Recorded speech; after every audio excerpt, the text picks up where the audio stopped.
السلام عليكم. لا تنسوا الاعجاب بالفيديو والاشتراك في القناة تشجيعا لنا لنستمر بنشر المزيد إن شاء الله. فاجأة، المغرب يخطف أبرز موهبة في ريال مدريد من إسبانيا ويؤمن مركزا يعاني من خصاص كبير. إن سألت جماهير منتخب المغرب في السنوات الأخيرة عن أكثر مركز على أرض الملعب يحتاجون تدعيما فيه، فالأكيد أن جلهم سيتفقون على مركز واحد هو الظهير الأيسر. واليوم نحن نحمل خبرا سارا لهم. منتخب المغرب في الطريق ليحصل على لاعب قادر على تغطية ذلك المركز لسنوات قادمة، والأمر يتعلق بموهبة من بين الأكبر في أوروبا حاليا، ومن المحتمل أن يبصم على مسيرة كبيرة جدا، خاصة أنه حرق كل المراحل في ريال مدريد ويبدو متجها بسرعة الصاروخ للفريق الأول، وأرقامه وإحصائياته ستجعلك منبهرا. فبمن يتعلق الأمر؟ وما مقوماته؟ وكيف أبهر العالم مؤخرا وجعل الجميع يتوقع أن يحذو حذو أشرف حكيمي؟ الأمر يتعلق بالشاب ذي 17 ربيعا، يوسف إنريكيز لخديم، أو ما يطلق عليه يوسي بين زملائه في ريال مدريد، وهو اليوم يعد من طرف الكثيرين في الكاستيا كواحد من أكبر المواهب الصاعدة في المدرسة، وبات مرشحا كبيرا ليكون جزءا من الفريق الأول في السنوات القليلة المقبلة.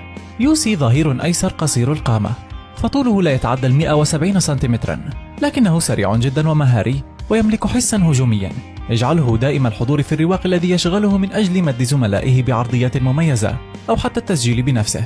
والنتيجة، ورغم أنه ما زال في عمر 17 إلا أنه اليوم يلعب لفريق أقل من 19 سنة، والأدهى من ذلك أنه شارك مع الفريق الثاني في دوري أبطال أوروبا وخاض كل المباريات رفقتهم، بل وسجل هدفا رغم مركزه الدفاعي، ما جعله يمثل الفئة السنية الصغرى لمنتخب إسبانيا بانتظام.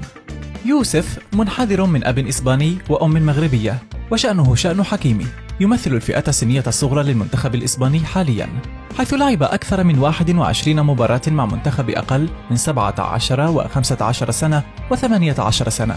لكن الخبر السار هو أن الجامعة الملكية لكرة القدم قد تمكنت أخيرا من إقناعه بتغيير جنسيته الرياضية وبتمثيل منتخب المغرب، والأمر بات محسوما اليوم حسب مصادر عدة مقربة من اللاعب. يوسف اختار أن يسير على خطى مثله الأعلى أشرف حكيمي، وسينضم قريبا لصفوف المنتخب الأولمبي الذي سيشارك في أولمبياد باريس 2024، كما أنه لن يتأخر في الالتحاق بالمنتخب الأول رفقة وليد الركراكي، والذي يعاني فعلا من خصاص كبير في مركز الظهير الأيسر، واضطر في كأس العالم لإشراك الظهير الأيمن مزراوي في مركز غير مركزه. لخديم ليس سوى مثالا آخر على لاعب اختار المغرب على حساب منتخبات أوروبية عريقة، وأمين عدلي كان قبله منذ أيام، ويبدو أن إبراهيم دياز قريب من ذلك القرار بدوره.